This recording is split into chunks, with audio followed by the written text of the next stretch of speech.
Bismillahirrahmanirrahim. Assalamualaikum warahmatullahi wabarakatuh.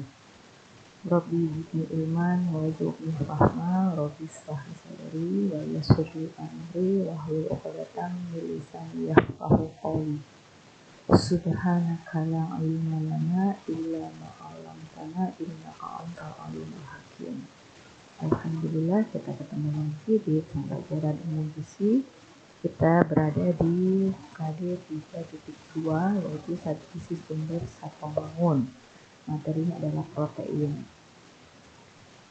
Sebelum kalian mempelajari tentang protein, ya, sebaiknya kalian mengetahui bahwa tujuan akhir dari pembelajaran ini adalah kalian nanti diharapkan mampu menjelaskan pengertian protein sebagai sumber zat pembangun, menjelaskan fungsi protein sebagai zat sumber zat pembangun, mendeskripsikan komponen zat gizi sumber zat pembangun, kemudian menyebutkan sumber bahan makanan protein, kemudian mendeskripsikan kebutuhan protein sebagai zat pembangun.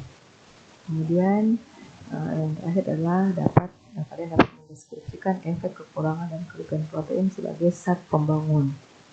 Kemudian pengertian protein itu berasal dari bahasa Yunani, ya, yang artinya protebos, artinya penting atau yang pertama.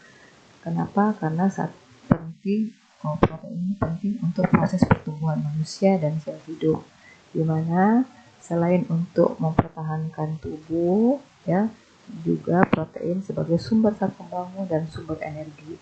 Sebagai sumber energi, kalorinya adalah 1 gram protein menghasilkan 4 kalori.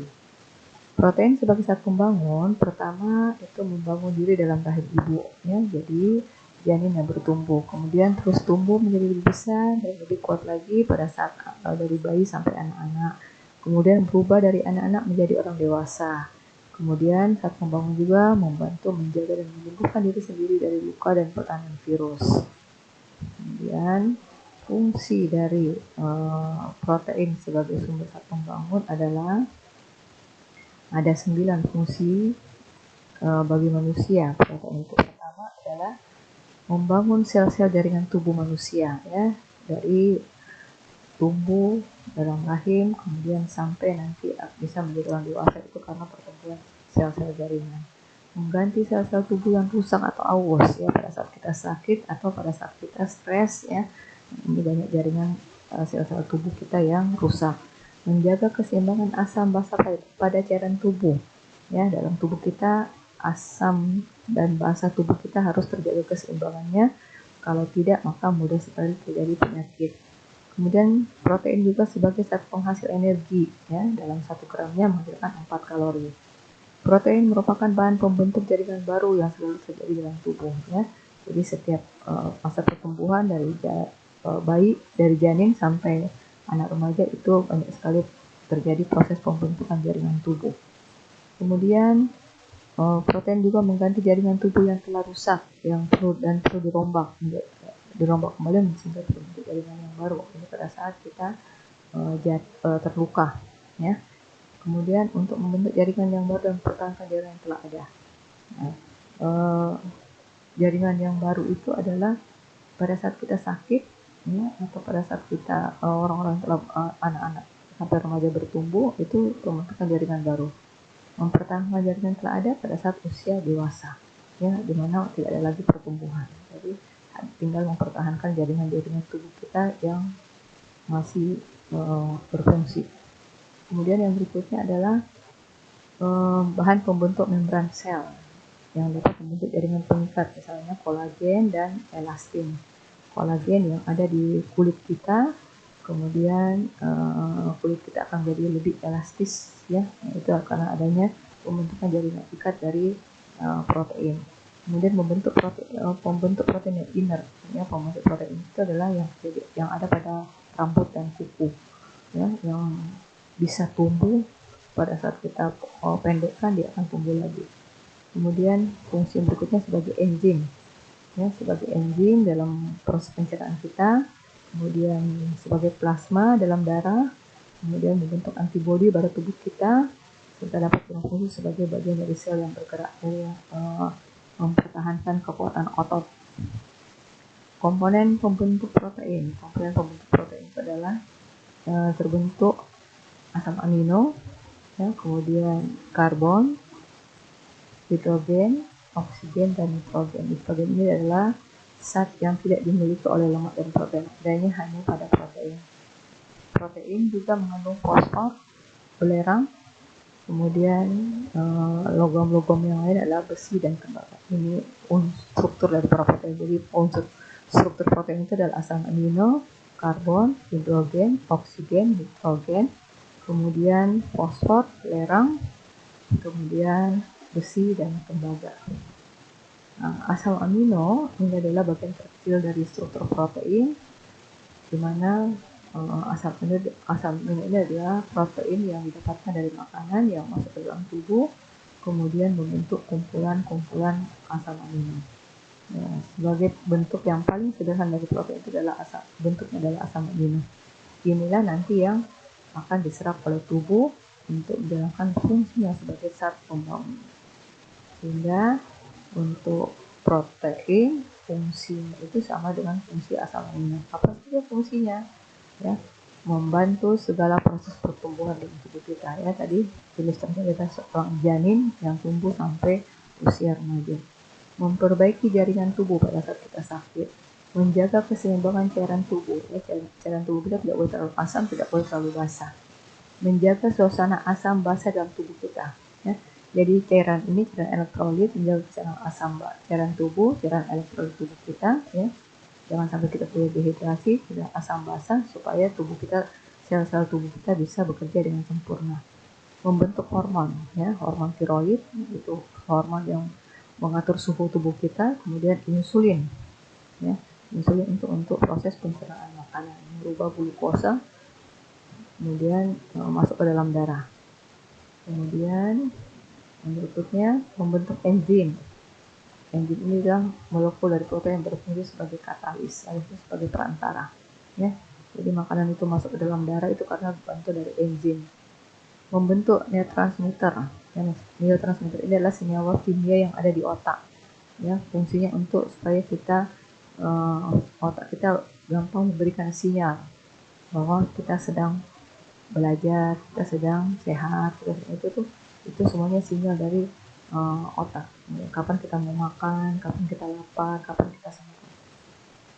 Ya, membentuk sistem kekebalan tubuh. Ya, jadi asam amino itu adalah membentuk antibodi, ya, imun, ya, supaya tubuh kita tidak mudah terserang penyakit. Asam amino itu ada 3 asam amino esensial, yaitu asam amino yang tidak bisa diproduksi oleh tubuh, jadi harus dimasukkan dari makanan.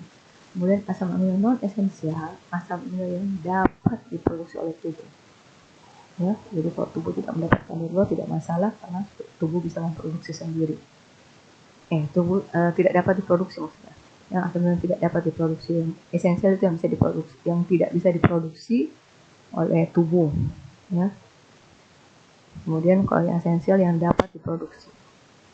Jadi kalau kita tidak makan dari tidak memasukkan asam amino non esensial tidak masalah, karena ini bisa yang non esensial bisa didapatkan oleh tubuh sendiri. Dan asam amino kondisional, asam amino yang bersyarat dibutuhkan ketika sakit, jadi hanya tertentu aja. Ini tidak semua bisa tidak gampang dimasukkan setiap saat, atau tidak harus setiap saat dimasukkan. Jadi kapan dimasukkan? Pada saat kita sakit atau terluka atau stres. Ya, asam aminonya adalah cysteine, glutamin, serin, dan prolin. Nah, asam amino yang esensial dan non esensial, yaitu esensial itu ada isoleucin, leucin, lisin, metionin, fenilalanin, threonine, valin. Ya, valin ini esensial untuk dewasa, histidin esensial untuk bayi, dan tryptophan. Kalau yang non esensial itu ada alanin, asparagin, cysteine, asam glutamat, glutamin, glisin, arganin, prolin, serin, dan tirosin. Kemudian jenisnya daripada protein itu ada 3. Ada protein sempurna, artinya protein yang sanggup mendukung pertumbuhan badan dan pemeliharaan jaringan. Ya, namanya juga sempurna. ya. Kemudian protein sempurna ini banyak lengkap asam aminonya, ya, baik itu jumlahnya maupun jenis-jenis asam aminonya. Ya, protein sempurna ini protein yang sangat dibutuhkan oleh anak-anak karena masih dalam tahap pertumbuhan. Contoh bahan makanannya itu pada susu, ya. Pada susu itu adalah mengandung kasein, yang protein sempurna. Albumin itu protein sempurna karena albumin itu adanya pada putih telur bukan sempurna ya, jadi putih telur itu protein sempurna juga. Kemudian setengah sempurna, protein yang sama sekali tidak sanggup menyokong pertumbuhan badan maupun pemeliharaan jaringan. Ya, protein yang tidak mengandung atau sangat sedikit asam amino esensial, jadi tidak bisa digunakan untuk menyokong pertumbuhan dan pemeliharaan jaringan. Contohnya pada jagung, pada bahan nabati lainnya, jagung, kentang, ya, umbi-umbian lah pokoknya ya, itu mengandung protein setengah sempurna. Kemudian protein tidak sempurna, protein yang tidak sanggup, ya. Protein tidak sempurna itu protein yang sanggup mendukung pemeliharaan jaringan tapi tidak mendukung pertumbuhan. Kalau hanya memelihara jaringan saja bisa, tapi untuk pertumbuhan badan itu tidak bisa, jadi tidak bagus diberikan pada anak-anak. Ya. Orang dewasa masih bisa memelihara kesehatan orang dewasa karena memelihara jaringan, yaitu pemeliharaan jaringan yang rusak. Sumbernya adalah bahan makanan nabati, kacangan. Ya. Kemudian sumber bahan makanan protein itu adalah hewani dan nabati. Ya, hewani itu daging, ikan, susu, keju, telur. Kalau nabati semua jenis kacang-kacangan. Itu sumber protein nabati, dan biasanya termasuk beberapa jenis serealia seperti jagung dan beberapa jenis nabati seperti kentang. Makanya sering ada bahan hidangan seperti jagung dan seperti kentang. Kemudian kebutuhan protein bagi tubuh sebagai satu pembangun, ya, itu kebutuhannya 10-15% dari total energi. Jadi kalau total energinya 2200, ya kita ambil 15%, berarti 15% kali 2200 itu kalorinya 3300. Berapa gram proteinnya? Karena kita tahu 1 gram protein menghasilkan 4 kalori, berarti tinggal dibagi 4. Ya, 400 dibagi 4, 82,5 gram protein. Efek kekurangan dan kelebihan protein bagi tubuh. Efek kekurangannya itu adalah terjadinya marasmus, kemudian kwashiorkor. Gabungan keduanya adalah marasmus kwashiorkor. Ya. Seperti apa itu KKP, kurang kalori protein, terjadi karena defisiensi energi dan defisiensi protein. Karena susunan hidangannya yang tidak seimbang. Umumnya yang diserang adalah anak-anak yang sedang tumbuh. Ya, orang dewasa juga bisa, ya, orang dewasa yang lama tidak mengkonsumsi bahan makanan sumber protein.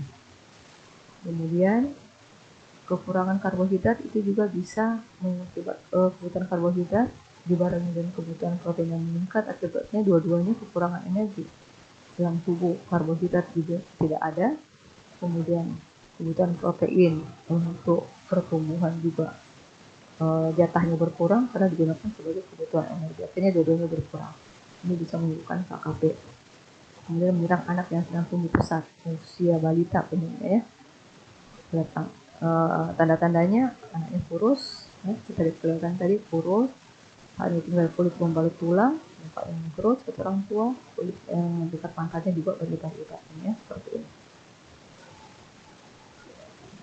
Kemudian masalah gizi akibat kekurangan protein, marasmus apabila masukan energinya kurang dalam jangka waktu yang lama dan cadangan lemaknya juga terpakai untuk energi. Kalau kwashiorkor, apabila masukan energinya kurang dalam jangka waktu lama dan cadangan proteinnya yang terpakai untuk energi. Ya, jadi marasmus itu yang dipakai energi adalah lemak, kalau kwashiorkor itu protein. Nah, terjadi pada marasmus itu pada umur bayi 12 bulan pertama. Karena makanan pendamping ASI yang terlambat atau penyapihannya yang mendadak, ya, pengganti air susu ibu yang mendadak, ya. Mendadak itu artinya harusnya 2 tahun, sudah baru lahir ternyata sudah diberikan ASI, ya. Nah, ini penyebabnya banyak, ya. Mungkin ibu sudah tidak sanggup untuk memberikan ASINya atau ada masalah dalam pemberian ASI. Kemudian pengganti air susu ibu yang diberikan, ya, susu botol itu konsistensinya encer atau tidak bersih. Kalau kwashiorkor itu terjadi pada anak yang makanannya hanya mengandung karbohidrat, ya, tetapi kurang pada protein. Itu perbedaan dari marasmus dan kwashiorkor. Kemudian marasmus itu gejalanya pertumbuhannya terlambat, lemak di bawah kulitnya berkurang, berat ototnya juga berkurang dan lemah, anaknya apatis, kelihatannya lebih tua, kadang ada perubahan kulit, ya, jadi kulitnya berlipat-lipat, rambutnya jarang, tinggi badannya juga kurang, cacingan atau sering terjadi penyakit infeksi dan penyakit kronis. Kwashiorkor juga sama, gejalanya pada pertumbuhan yang terhambat, mukanya bulat dan sembab, ya, karena banyak cairan, pembesaran hati, ya, biasanya levernya terganggu, kelainan kulit, ya, infeksi kulit atau dermatitis, odem pada punggung kaki, jadi punggung kakinya bengkak, rambutnya mudah dicabut, mudah terjadi penyakit infeksi, ya, seperti marasmus atau gabungan kwashiorkor. Kalau marasmus kwashiorkor. Nah, ini, ya, tanda-tanda klinisnya, rambutnya seperti jagung mudah dicabut, apatis, jadi apa gitu, takut pada lingkungannya, ya, jadi cengeng, perutnya buncit, ya, jadi kita di sini karena levernya terganggu, odem pada punggung kaki, bengkak. Ya, bengkak seperti ini nih, kalau ditekan tidak lama untuk sembuh. Ya, tanda-tandanya seperti orang tua, mukanya seperti orang tua, ya, tinggal tulang itu terbunuh sama kulit. Kalau kelebihan protein akan disimpan dalam tubuh, ya, dalam bentuk lemak, sehingga mudah sekali terjadi kegemukan. Kemudian produksi urin akan berlebihan. Kalau sudah berlebihan itu sangat mengganggu aktivitas, mengganggu penampilan karena selalu ingin merasa buang air kecil. Kemudian mineral yang penting seperti potasium, kalium, magnesium itu akan banyak terbuang dengan urin, sehingga dapat menyebabkan dehidrasi, ya, ini karena seringnya produksi urinnya berlebihan. Protein merupakan sumber energi yang kurang efisien, ya, jadi kalau protein digunakan energi itu tidak terlalu bagus, ya, kurang efisien, karena SDA tubuh kita itu proses metabolismenya besar, 30-40%. Kalau karbohidrat 6-7%, kalau lemak 4-14%, sementara protein itu paling rendah. Kemudian akibatnya kalau kelebihan protein memperberat kerja hati dan ginjal. Jadi ginjal dan hati dan ginjal akan cepat rusak karena harus membuang sisa-sisa nitrogen. Jadi dipaksa untuk bekerja.